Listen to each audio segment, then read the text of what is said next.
Umar ரலியல்லாஹு அன்ஹுங்க ஜமீலே நான் வந்து இஸ்லாத்தை ஏற்றுக்கிட்டேன், அதை சொல்லத்தான் உங்களுக்கு வந்தேன் இப்படி சொல்லிக்கிட்டு இருக்கார். கொஞ்சம் இருங்கன்ட்டு கிளம்பிட்டாப்ல இருந்தால். இப்போ சொல்லி முடிக்கலை, சீன் முடியவே இல்லை. நான் எதுக்கு இஸ்லாத்துக்கு வந்தேன், எப்போ வந்தேன், யாருக்கிட்ட வந்தேன், எதனால் கவரப்பட்டேன், அந்த அந்த கதையெல்லாம் அந்த ஆள் கேட்க ரெடி இல்லை. நான் இஸ்லாத்துக்கு வந்துட்டேன்ப்பா என்று சொன்னது மட்டும்தான். பற்றி விட்டுறணும்ல, இப்போ கொண்டு இந்த தீயை வச்சு விட்டுறணும்ல. இந்த உமர் கொஞ்சம் இருங்க, இந்தா வந்துடுறேன், ப்ளீஸ் வெயிட் அப்படின்னு சொல்லிட்டு கிளம்பிட்டாப்புல. கிளம்பி என்ன செஞ்சாரு, நேராக கௌபத்துல்லாவுக்கு போயிட்டாரு. கௌபத்துல்லாவில் போய் நின்று கௌபாவை சுற்றி தான் அந்த அரபுகள் எல்லாம் அந்த காலத்தில் வாழ்ந்துக்கிட்டு இருப்பாங்க. இப்போ இருக்கிற கௌபாவை பார்த்தீங்கன்னா, இப்போ கூட கௌபா பள்ளத்தில் இருக்குது, அதெல்லாம் சுற்றி வரைச்சி இப்போ இருந்த அந்த மலைகளையெல்லாம் உடைச்சிட்டாங்க, அங்கெல்லாம் தான் வாழ்ந்துக்கிட்டு இருந்தாங்க. இவர் போய் உட்காந்துட்டு என்ன செய்கிறாருன்னு கேட்டால், ஒவ்வொரு கூட்டத்தில் பேரை சொல்லியும் கூப்பிட்றாரு. குறைஷியில் கூப்பிட்றாரு, ஹாஷிமை கூப்பிட்றாரு, அங்கே இருக்கக்கூடிய ஒவ்வொரு குடும்பம் இருக்கும்ல, குடும்பம் ஒவ்வொன்ற பேரை சொல்லி சொல்லி சொல்லி சொல்லி கூப்பிட்றாரு.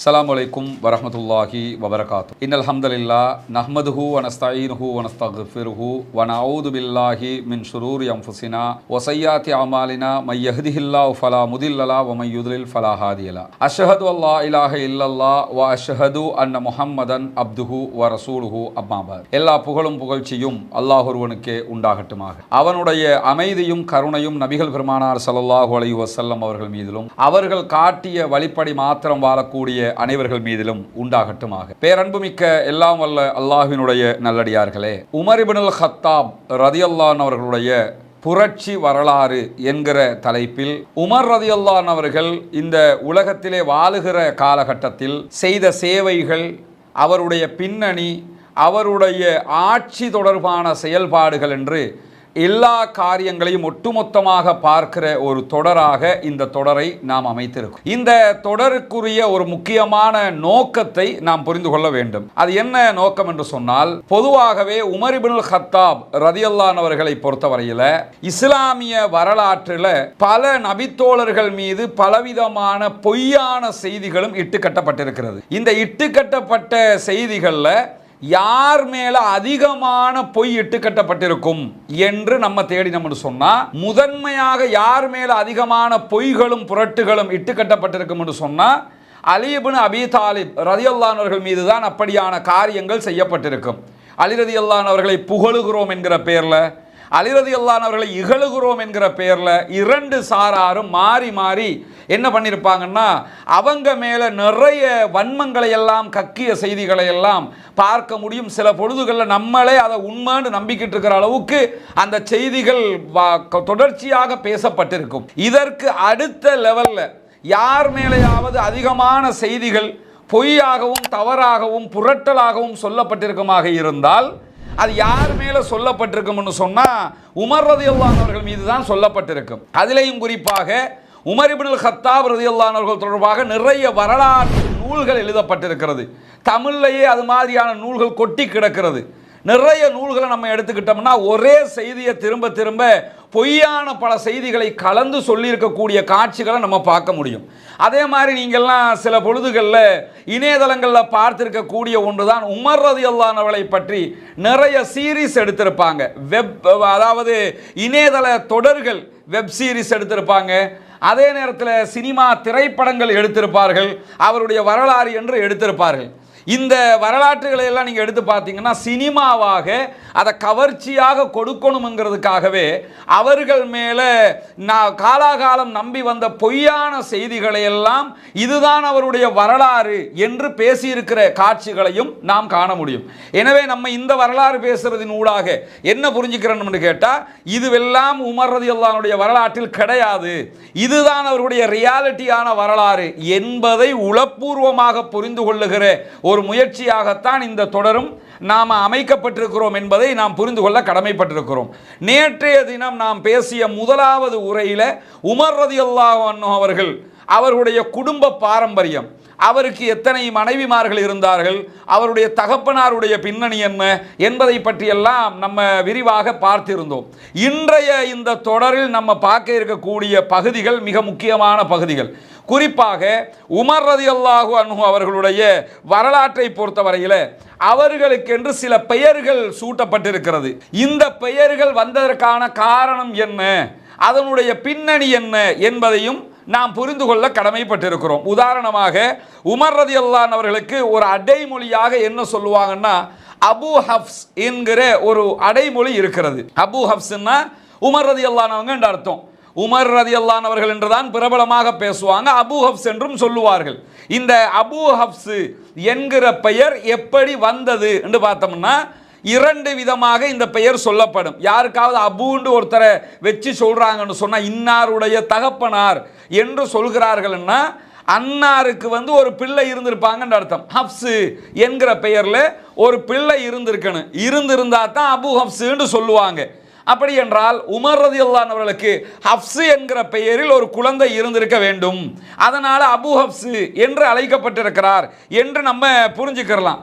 இல்லைன்னு சொன்னா இதை புரிஞ்சுக்கிறதுக்கான இன்னொரு வழிமுறை என்னன்னு கேட்டா ஹப்ஸா என்கிற, அதாவது உமர் ரலியல்லாஹு அன்ஹுடைய மகளுடைய பெயர், நபிகள் நாயகத்தினுடைய மனைவியினுடைய பெயர் ஹப்ஸா ரலியல்லாஹு அன்ஹு அவர்கள்.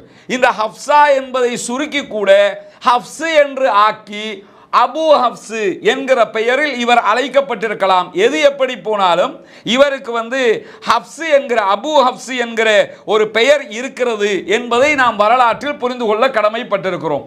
அதே மாதிரி பார்த்தோம்னு சொன்னா உமர் இப்னுல் கத்தாப் ரலியல்லாஹு அன்ஹுடைய அவர்களுக்கு சொல்லப்படுகிற பெயர்ல ஒன்றுதான் உமர் ஃபாரூக் என்கிற ஒரு பெயர் சொல்லப்படும். அதாவது ஃபாரூக்ங்கிறத பொறுத்தவரையில் சத்தியத்தையும் அசத்தியத்தையும் பிரித்து அறிகிறவர் என்று அதற்கு பொருள். சத்தியம் இதுதான் சத்தியம், இதுதான் அசத்தியம் என்று பிரித்து பார்ப்போமா இல்லையா?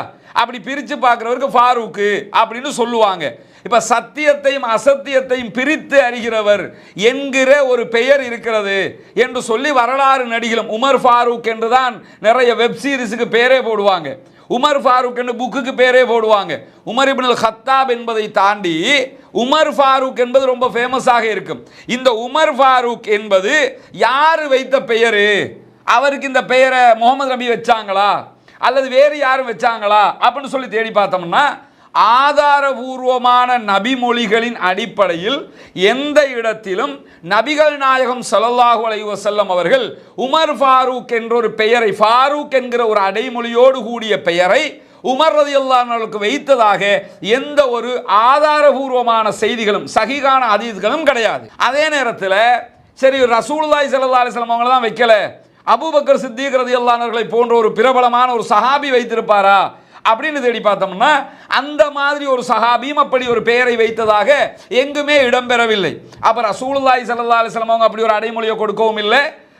அதுக்கு பிறகு சஹாபாக்கள் யாருமே ரொம்ப சத்தியத்தையும் அசத்தியத்தையும் பிரித்து பார்க்குறாங்க, அதனால் இப்படி ஒரு அடைமொழி வச்சிருவோம் அப்படி வச்சாங்களான்னா அப்படியும் வைக்கல. பிற்பட்ட நாட்களில் வரலாற்று ஆசிரியர்கள் இப்படி அழைத்தார்களே ஒழிய நபிகள் நாயகம் ஸல்லல்லாஹு அலைஹி வஸல்லம் அவங்க இப்படி பெயர் வைத்தாங்களான்னா ஆதாரபூர்வமான நபிமொழிகளில் அப்படி இல்லை. இதை எதுக்காக நான் சொல்ல வர்றேன்னு கேட்டா நம்முடைய வாழ்க்கையில் ஒன்றை புரிஞ்சுக்கிறோம், எப்பயுமே நம்ம என்ன ஒரு காரியத்தை செய்யறதா இருந்தாலும் அல்லாஹ் சொன்னானா, அவனுடைய தூதர் சொன்னார்களா, ஆதாரபூர்வமான நபிமொழிகளில் அது இருக்கிறதா? அந்த ஹதீஸ் ஒரு ஹதீஸை சொல்றாரு, அந்த ஹதீஸு ஆதாரபூர்வமானது தானா, சஹீஹானது தானா, அதை அறிவிச்சவங்க எல்லாம் கரெக்டானவங்க தானா என்கிற அடிப்படையில் தான் எந்த செய்தியையுமே நம்ம ஏற்றுக்கிறோம். இஸ்லாமினுடைய ஏற்றுக்கிறதா இருந்தால் அது ஆதாரபூர்வமான ஒன்றாக இருக்க வேண்டும். நபிகள் நாயகம் ஸல்லல்லாஹு அலைஹி வஸல்லம் அவங்க தான் இவங்களுக்கு பேர் வச்சாங்கன்னு தாரீஹ் திமிஷ்கி உள்ளிட்ட அதாவது கிரந்தங்கள்ல எல்லாம் இது மாதிரி செய்திகள் எல்லாம் பதிவு செய்யப்பட்டிருக்கிறது. ஆனால் அந்த செய்திகள் ஆதாரபூர்வமான செய்திகளான்னு பார்த்தோம்னு சொன்னா ஆதாரபூர்வமான செய்திகள் கிடையாது. அதாவது தாரீஹு மதீனா, மதீனாவினுடைய வரலாறு என்று இப்னு ஷப்பாவினுடைய நூலாக இருந்தாலும் சரி, அதே மாதிரி தலாயிலுன் நுபுவா இது மாதிரி கிரந்தங்கள்ல எல்லாம் இவங்களுக்கு உமர் ஃபாரூக் என்கிற பெயர் இருக்கிறது, ரசூலுல்லாஹ் வைத்தார்கள் என்கிற கருத்துப்பட பதிவு செய்யப்பட்டிருக்கிற எந்த ஒரு ஹதீஸாக இருந்தாலும் ஆதாரபூர்வமான நபிமொழிகள் இல்லை, அதற்கு எந்த எவிடன்ஸும் இல்லை, நிரூபிக்கப்பட்ட ஹதீஸ்கள் இல்லை என்பதை நாம் புரிந்து கொள்ள வேண்டும். அப்ப ஃபாரூக் என்கிற ஒரு பெயரை ரசூலுல்லாஹ் வைக்கவும் இல்லை, அதுக்கு பிறகு சஹாபாக்கள் வைக்கவும் இல்லை. சரி, ஒரு சாபிக்கு பிறகு வந்தவராது வச்சிருப்பாரான்னு பார்த்தா ஒரு தாபி அப்படி ஒரு பெயர் வைத்ததாகவும் எந்த ஆதாரமும் இல்லை. அப்ப யார் இந்த மாதிரி ஒரு பெயரை சொன்னதாக ஒரு எவிடன்ஸ் எங்க வருதுன்னு கேட்டா ஐயூப் இப்னு மூசா என்கிற ஒருத்தர் தான் இவருக்கு உமர் ஃபாரூக் என்கிற ஒரு பெயர் இருக்கிறது என்கிற கருத்துப்பட ஒரு செய்தியை சொல்லுகிறார். இந்த அய்யூப் இப்னு மூஸாவை பொறுத்தவரையில் இவர் ஹிஜ்ரி அதாவது 132 பிறந்தவர். அதாவது உமர் ரலியல்லாஹு அன்ஹு மரணிச்சு 100 வருஷத்துக்கு பிறகு பிறந்தவர். உமர் ரலியல்லாஹு அன்ஹுங்களே மௌத்தாகி 100 வருஷத்துக்கு பிறகு பிறந்தவர். என்ன செய்யறாருன்னு கேட்டா, உமர் ரலியல்லாஹு அன்ஹுவுக்கு ஃபாரூக் என்ற ஒரு பெயர் இருக்கிறது அப்படிங்கிறாரு. அவர் மௌத்தா போய் 100 வருஷத்துக்கு பிறகு வந்த ஒருத்தர் எப்படி அதை சொல்ல முடியும்? ஒன்னும் ரசூலுல்லாஹ் சொன்னாங்க, மற்றவங்க சொன்னாங்கங்கிற ஆதாரமாவது இருக்கணும். இவர் தான் சொல்லி இருக்கிறாரு. எனவே இது இஸ்லாத்தின் அடிப்படையில் இப்படி ஒரு நபிகள் நாயகத்தோடு சம்பந்தப்பட்ட ஒரு புனைப்பெயர் அவருக்கு கிடையாது. வரலாற்று ஆசிரியர்கள் பிற்பட்ட நாட்கள் என்ன செஞ்சிட்டாங்கன்னு கேட்டால் இப்படி சொல்லிவிட்டார்கள் என்பதை நாம் புரிந்து கொள்ள வேண்டும். இது ஒரு அடிப்படையான தகவலாக புரிஞ்சுக்கிறங்க. இதே நேரத்தில் உமர் ரலியல்லாஹு அன்ஹு அவர்கள் இஸ்லாத்தை ஏற்றுக்கொண்டார்களா இல்லையா? அந்த இஸ்லாத்தை ஏற்றுக்கொண்ட வரலாறு என்பது ரொம்ப இன்ட்ரெஸ்டிங்கான இனிமையான ஒரு வரலாறு. அது அவங்க இஸ்லாத்தை ஏற்றுக்கிட்டதுங்கிறது அதுலேயும் நிறைய பொய் புரட்டல் இருக்குது, சொல்லப்பட்டிருக்கிறது. அது என்ன பொய்ங்கிறத ரெண்டாவது பார்த்துருவோம். அவங்க எப்படி இஸ்லாத்திற்கு வந்தார்கள் என்பது சஹீஹுல் புகாரி, முஸ்லிம் உள்ளிட்ட ஆதாரபூர்வமான நபிமொழி கிரந்தங்களிலேயே பதிவு செய்யப்பட்டிருக்கிறது. அதுக்கு முன்னாடி இப்னு ஹிப்பான்ல பதிவு செய்யப்பட்டிருக்கக்கூடிய ஒரு ஆதாரபூர்வமான நபிமொழி. அதாவது உமர் ரலியல்லாஹு அன்ஹு அவங்க இஸ்லாத்துக்கு வந்துட்டாங்கன்னா உமர் ரலியல்லாஹு அன்ஹு அந்த ஆரம்பத்தில் 1, 2, 3 அதுக்குள்ள இஸ்லாத்துக்கு வந்தவங்க கிடையாது. அதை புரிஞ்சுக்கிறணும். அவங்க இஸ்லாத்துக்கு வந்தது 10 ஆண்டுகளுக்கு பிறகு. இஸ்லாத்தினுடைய இந்த ஆரம்ப கால கடுமையான நெருக்கு வாரங்கள் எல்லாம் இருந்ததா இல்லையா? அந்த மாதிரி பிலால் ரலியல்லாஹு அன்ஹு அடி வாங்குற காலகட்டம், சுமையா ரலியல்லாஹு அன்ஹு அவங்க துன்புறுத்தப்படுகிற காலகட்டம், இந்த மாதிரி காலகட்டங்கள்ல எல்லாம் இவர் இஸ்லாத்துக்கு வந்தவர் கிடையாது. இவங்க இஸ்லாத்துக்கு வரல 10 ஆண்டுகள் ஓடி போயிடுச்சு. அது மாதிரி பிற்பட்ட நாட்களில் தான் இஸ்லாத்துக்கு வந்தாங்க. ஆனால் நிறைய பேர் நீங்கள் சொல்லி கேள்விப்பட்டிருப்பீங்க. அப்படின்னா முதல் 40 பேருக்குள்ள இஸ்லாத்துக்கு வந்துட்டாங்க. முதல் 40 பேருக்குள்ள இஸ்லாத்துக்கு வந்த மாதிரியான எந்த ஒரு ஆதாரபூர்வமான செய்தியும் கிடையாதுங்க.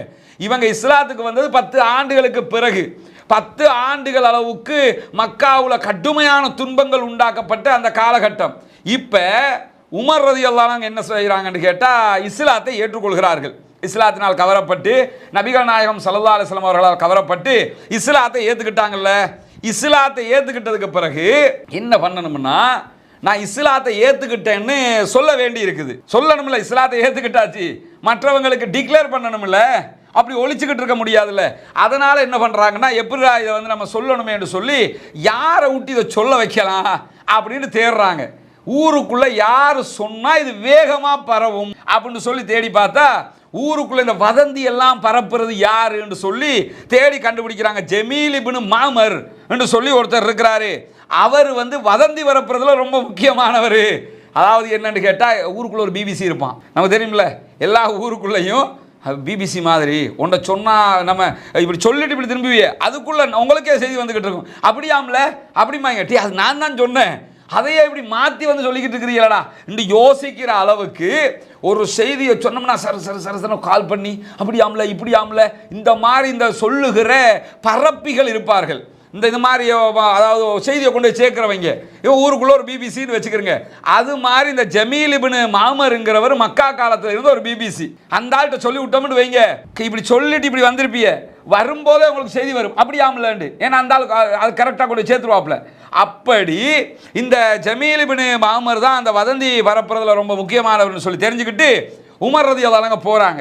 அவரை போய் சந்திக்கிறாங்க. சந்திச்சு என்ன செய்கிறாங்கன்னு கேட்டால் இந்த செய்தியை இப்னு உமர் ரலியல்லாஹு அன்ஹு அறிவிக்கிறாங்க. அவங்க சொல்கிறாங்க, நானும் பின்னாடியே போய்கிட்டு இருந்தேன். அவர் அந்த செய்தியெல்லாம் சொல்ல போனாங்க. நானும் பின்னாடி போனேன். எனக்கு நல்லா புரிகிற வயசு, நான் சின்ன குழந்தை கிடையாது. எனக்கு என்ன நடக்குதுங்கிறதுலாம் எனக்கு விவரமான வயசு தான். அப்போ தான் நானும் என் தகப்பனாரோட பின்னாடி போய்கிட்டு இருந்தேன். போனால் என்ன செஞ்சாங்கன்னா, அந்த ஜமீல் இப்னு மாமரை சந்தித்து உமர் ரலியல்லாஹு அன்ஹு, ஜமீலே நான் இஸ்லாத்தை ஏற்றுக்கிட்டேன், அதை சொல்லத்தான் உங்களுக்கு வந்தேன் இப்படி சொல்லிக்கிட்டு இருக்கிறார். கொஞ்சம் இருங்கன்ட்டு கிளம்பிட்டாப்ல. இருந்தால் இப்போ சொல்லி முடிக்கலை, சீன் முடியவே இல்லை. நான் எதுக்கு இஸ்லாத்துக்கு வந்தேன், எப்போ வந்தேன், யாருக்கிட்ட வந்தேன், எதனால் கவரப்பட்டேன், அந்த கதையெல்லாம் அந்த ஆள் கேட்க ரெடி இல்லை. நான் இஸ்லாத்துக்கு வந்துட்டேன்ப்பா என்று சொன்னது மட்டும்தான். பற்றி விட்டுறணும்ல, இப்போ கொண்டு இந்த தீயை வச்சு விட்டுறணும்ல. இந்த உமர் கொஞ்சம் இருங்க, இந்தா வந்துடுறேன், ப்ளீஸ் வெயிட் அப்படின்னு சொல்லிட்டு கிளம்பிட்டாப்ல. கிளம்பி என்ன செஞ்சார், நேராக கஅபத்துல்லாஹ்வுக்கு போயிட்டார். கஅபத்துல்லாஹ்வில் போய் நின்று கஅபாவை சுற்றி தான் அந்த அரபுகள் எல்லாம் அந்த காலத்தில் வாழ்ந்துக்கிட்டு இருப்பாங்க. இப்போ இருக்கிற கஅபாவை பார்த்தீங்கன்னா இப்போ கூட கஅபா பள்ளத்தில் தானே இருக்குது. அதெல்லாம் சுற்றி வரைச்சி போயிருந்த அந்த மலைகளை எல்லாம் உடைச்சிட்டாங்க. அங்கே எல்லாம் தான் வாழ்ந்துக்கிட்டு இருந்தாங்க. இவர் போய் உட்கார்ந்துட்டு என்ன செய்கிறாருன்னு கேட்டால் ஒவ்வொரு கூட்டத்தில் பேரை சொல்லியும் கூப்பிடுறாரு. குறைஷில கூப்பிடுறாரு, ஹாஷிமை கூப்பிடுறாரு. அங்கே இருக்கக்கூடிய ஒரு குடும்பம் இருக்கும்ல, குடும்பம் ஒவ்வொன்ற பேரை சொல்லி சொல்லி சொல்லி சொல்லி கூப்பிடுறாரு. கூப்பிட்டு எல்லாம் ஓடி வாங்க ஓடி வாங்க ஓடி வாங்கன்னு கூப்பிடுறாரு. அத்தனை பேரும் கிளம்பி வர்றாங்க. வந்ததோடு இவர் என்ன செய்யறாருன்னு கேட்டா அவங்களுக்கு முன்னுக்கு யா மாஷரல் குறைஷிகளே, எனக்கு ஒரு முக்கியமான செய்தி. ஏன்னா இந்த ஆள் கூப்பிட்டா எல்லாரும் வந்துருவாங்க. ஏன்னா இந்த செய்தி சொல்றான் தானே, இந்த ஆள் பிபிசி வேலை செய்யறதுனால சரி ஏதோ நமக்கு ஒரு தகவல் கொண்டு வந்திருக்காப்ல அப்படின்னு சொல்லிட்டு எல்லாரும் வந்ததோட குறைஷிகளே அப்படின்னு சொல்லி கூப்பிட்டு சொல்றாரு. இன்னும் எப்படி ஹத்தாபுடைய மகன் உமர் இருக்கிறாரு, கது சபா அவர் வந்து என்ன செஞ்சிட்டாருன்னா மதம் மாறிட்டாப்ல அப்படிங்கிறாரு. உங்க மதத்துல தான் இவ்வளவு நாளா இருந்தாரு, இப்ப என்ன பண்ணிட்டாருன்னு கேட்டா மதம் மாறிட்டாரு அப்படின்னு சொல்லி எல்லாரையும் கூப்பிட்டு வச்சு சொல்லும் போது விறுவிறுண்டு ஓடி போய் உமர் ரலியல்லாஹு அன்ஹு அங்க போயிட்டாங்க. போனதோட உமர் ரலியல்லாஹு அன்ஹு என்ன சொல்றாங்கன்னு கேட்டா உடனே அவர்ல நின்றுக்கிட்டு மக்களை பார்த்து சொல்றாங்க, கதப இவர் வந்து பொய் சொல்றாரு, மதம் மாறிட்டேன்னு பொய் சொல்றாரு. நான் வந்து மதம் மாறல, மாறாக வலாக்கின்னி இருந்தாலும் நான் வந்து அஸ்லம் தூ வாமன் தூ, நான் வந்து இஸ்லாத்தை ஏற்றுக்கிட்டேன், ஈமான் கொண்டு இருக்கிறேன், நபிகள் நாயகம் ஸல்லல்லாஹு அலைஹி வஸல்லம் அவங்கள தூதராக ஏற்றுக்கிட்டு இருக்கிறேன். இதுதான் நடந்துச்சே தவிர மதம் மாறிட்டேன்னு சொல்றதை ஏற்றுக்கிற முடியாது அப்படிங்கிறாரு. திருத்தி கொடுக்குறாங்க. அந்த ஆள் வந்து மதம் அதை விகாரமாக காட்டுறாரு. எப்படி தெரியுமா, அப்படித்தானே சொல்லுவாங்க. இவர் எப்படி நேற்று வரைக்கும் அப்படித்தானங்க இருந்தாரு, இன்னைக்கு எப்படி ஆயிடுச்சு தெரியுமா, அந்த மாதிரி விகாரமாக காட்ட போகல.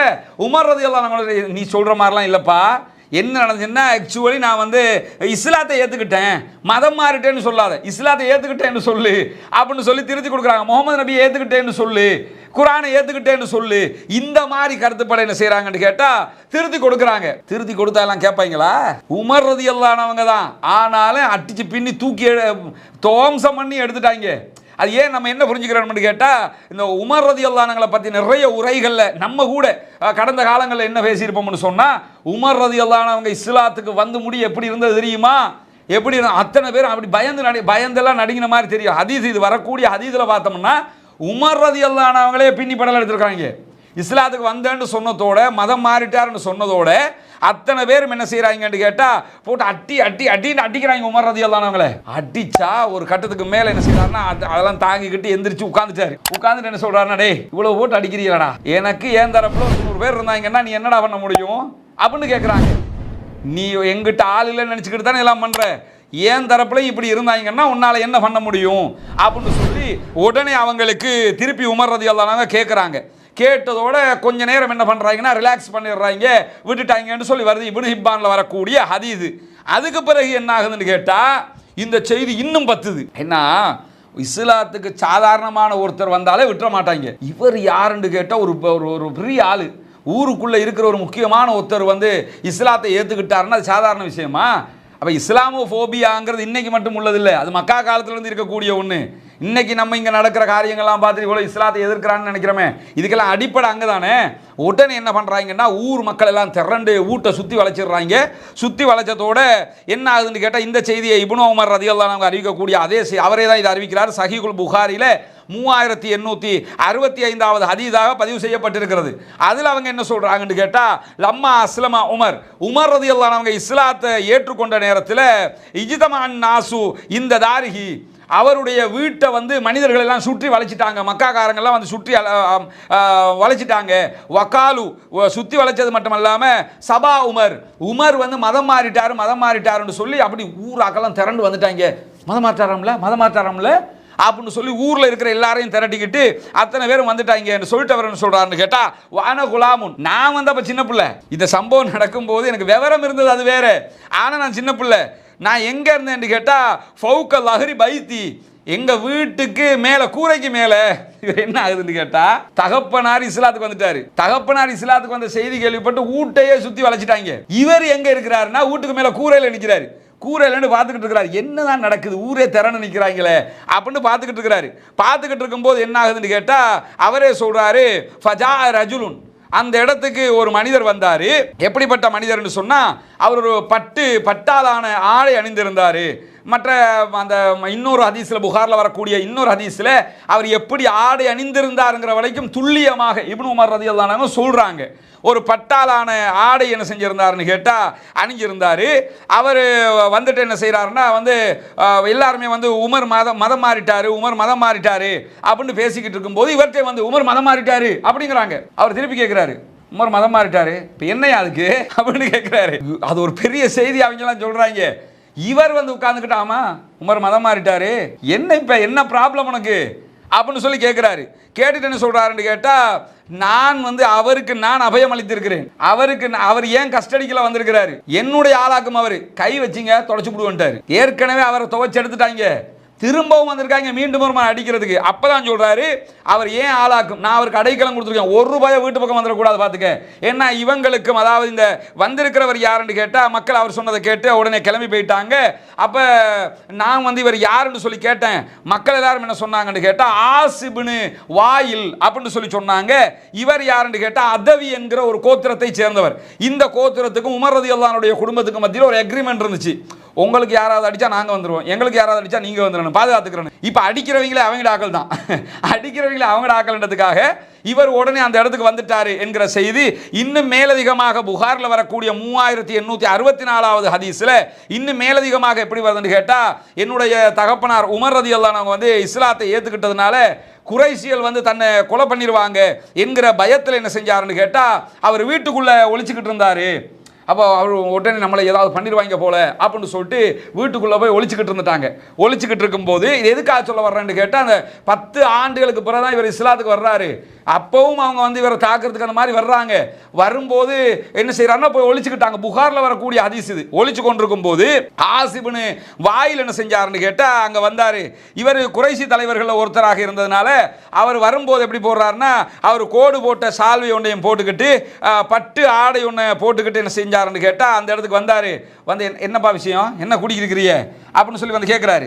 கேட்கும்போது என்னன்னு கேட்டால் உடனே இவர் மதம் மாறிட்டாரு. ஆமாம் மதம் மாறிட்டார், இப்போ என்ன பிரச்சனை, மதம் மாறின ஒரு பிரச்சனையா உனக்கு, மதம் மாறிட்டாரு, அவர் ஏன் குடும்பத்தை சேர்ந்தவர், நாங்கள் அவருக்கு அடைக்கலம் கொடுத்துருக்கோம், இடத்த காலி பண்ணு அப்படிங்கிறாங்க. சொல்லி என்ன செய்கிறாங்கன்னு கேட்டால் உடனே இதை சொன்னதோடு அவரும் கிளம்பி அந்த வந்த மக்கள் எல்லாம் என்ன செஞ்சிட்டாங்கன்னு கேட்டால், பனு சஹும் குலத்தை சேர்ந்தவர் அவர், அத்தனை பேரும் கிளம்பி போயிட்டாங்க. போனதுக்கு பிறகு என்ன ஆகுதுன்னு கேட்டால், இவர் உமர் ரலியல்லாஹு அன்ஹு சொல்கிறாங்க, நான் இஸ்லாத்தை ஏற்றுக்கிட்டோங்கிறதுக்காக உங்கள் குடும்பம் எல்லாம் திரண்டு என்ன கொல்ல பார்க்குறாங்க அப்படின்னு சொல்லும்போது உடனே வந்தவர் அவர் சொல்கிறாரு, ஆசிபுனு வாயில் சொல்கிறாரு, இனிமேலாம் பக்கத்தில் வரமாட்டாங்க, நான் வந்துட்டேன்ல, நான் உனக்கு அடைக்கலம் தந்ததா சொல்லிட்டேன், அதனால் இனிமேல் பக்கத்துலலாம் வரமாட்டாங்கப்பா அப்படின்னு சொல்லி சொன்னதோட உடனே ஆசிபுனு வாயில் என்ன செஞ்சாருன்னு கேட்டால் அந்த இடத்துல இருந்து கிளம்பி போகிறாரு. கிளம்பி மக்காவுடைய பள்ளத்தாக்கை நோக்கி போகிறாரு. பள்ளத்தாக்கு முழுக்க நிரம்பி வலிகிற அளவுக்கு கூட்டமாக நிற்கிறாங்க. முழு ஊரும் திறனு, மக்காவே திறந்து நிற்குது. அத்தனை பேரும் திரண்டு நிற்கிறாங்க. திரண்டு நிற்கும் போது உடனே இவர் அதாவது ஆசிபுனு வாயில் கேட்குறாரு, எங்கப்பா போறிய, இங்கே என்ன பண்ணுறீங்க அப்படின்னு கேட்கும்போது அவங்க எல்லாரும் என்ன சொல்கிறாங்கன்னா, மதம் மாறி எங்களுக்கு துரோகம் செஞ்சிட்டாரே, அந்த துரோகம் செஞ்ச ஹத்தாபுடைய மகன் உமரைத்தான் நாங்கள் தேடி போகிறோம், அதாவது திரும்பவும் வச்சு வெளுக்கணும் அப்படின்னு நினச்சிக்கிட்டு கிளம்பி போகிறாங்க. போகும்போது அவர் என்ன செய்கிறாருன்னு கேட்டால், அவரையெல்லாம் நீங்கள் நெருங்க முடியாது. ஏன் நெருங்க முடியாதுன்னு கேட்டால், அவரை நம்மால் நான் அவருக்கு அடைக்கலம் கொடுத்துருக்கிறேன் அப்படின்னு சொன்னதோட அவங்களும் என்ன செய்கிறாங்கன்னு கேட்டால் திரும்பி போயிட்டாங்க என்கிற செய்தி சஹீஹுல் புகாரியில் பதிவு செய்யப்பட்டிருக்கிறது. இதுதான் அவர் இஸ்லாத்தை ஏற்றுக்கிட்டு அந்த ஆரம்ப காலகட்டம் இருக்குல்ல, இஸ்லாத்தை ஏற்றுக்கிட்டு முடிய எல்லோரையும் போட்டு தாக்கின மாதிரி உமர் ரலியல்லாஹு அன்ஹு அவர்களையும் போட்டு அடின்னு அடித்தாங்க. ஆனால் வரலாற்றில் உமர் ரலியல்லாஹு அன்ஹு திருப்பி அடிச்சாங்கங்கிற மாதிரி அந்த மாதிரி செய்திகள் தான் பெரும்பாலும் கேள்விப்பட்டிருப்போம். உமர் ரலியல்லாஹு அன்ஹு இஸ்லாத்துக்கு வந்துட்டாங்க, அப்படி யாரும் தெரிச்சு ஓடிட்டாங்க, உமர் ரலியல்லாஹு அன்ஹுக்கு முன்னாடி யாரும் நிற்க முடியல என்றெல்லாம் தான் நம்ம பெரும்பாலும் பார்த்திருப்போம். ஆனா புகாரில வரக்கூடிய ஹதீஸ்கள்ல என்ன வருதுன்னு கேட்டா, உமர் ரலியல்லாஹு அன்ஹு அவங்களை அடிக்கிறதுக்கு திரண்டு வந்தாங்க, இப்னு ஹிப்பான்ல வரக்கூடிய ஹதீஸ்ல அவங்களை சுத்தி வளைச்சு போட்டு அடிச்சாங்க என்கிற செய்திகள் எல்லாம் பதிவு செய்யப்பட்டிருப்பதை நம்ம பார்க்க முடியும். அப்ப என்ன, அந்த இஸ்லாத்தை ஏற்றுக்கொள்வதை அந்த மக்களால் சகித்துக்கொள்ள முடியாமல் இருந்தது.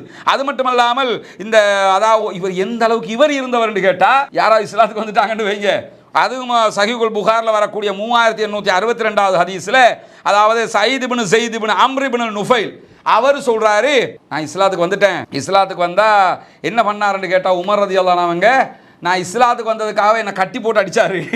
அதாவது இஸ்லாத்துக்கு வந்ததுக்கு அவங்க அடிக்க வந்தாங்கல்ல, இஸ்லாத்துக்கு வந்தவங்களுக்கு இவரும் அதுதான் செஞ்சார். இஸ்லாத்துக்கு வர முன்னாடி நான் இஸ்லாத்தை ஏற்றுக்கிட்டேன்றதுக்காகவே என்ன வீட்டில் கட்டி போட்டு அடின்னு அடித்தார். இப்போ அதை நினச்சா இப்போ நினைவுக்கு வருது அப்படின்னு சொல்லி அவர் சொல்லக்கூடிய செய்தி சஹீஹுல் புகாரியில் பதிவு செய்யப்பட்டிருப்பதை நம்ம பார்க்க முடிகிறது. அப்போ இதெல்லாம் நமக்கு என்ன காட்டுதுன்னு கேட்டால், இஸ்லாத்திற்கு உமர் ரலியல்லாஹு அன்ஹு அவர்கள் நுழையும் போது மற்றவர்கள் எல்லாம் என்ன எதிர்ப்பை சந்தித்தார்களோ, என்ன தாக்குதல்களுக்கு உள்ளாக்கப்பட்டார்களோ, எந்த அவதிகளுக்கு உள்ளாக்கப்பட்டார்களோ, அதே நிலை இவர்களுக்கும் ஏற்பட்டிருக்கிறது. இவர்களுக்கும் அதே சங்கடத்தை கொடுத்திருக்கிறார்கள். இன்னும் சொல்ல போனால் மற்றவங்க சங்கடப்பட்டதை விட குறைவான சங்கடமாகத்தான் இது இருந்திருக்கிறது. ஏன்னு கேட்டால், பிலால் இப்னு ரவாஹா ரலியல்லாஹு அன்ஹு அவர்கள் அவர்களை அன்றைய மக்கா குறைஷிகள் படுத்திய பாடு என்பது வரலாற்றில் நாம் எல்லாம் மறக்கக்கூடிய ஒரு சம்பவம் அல்ல.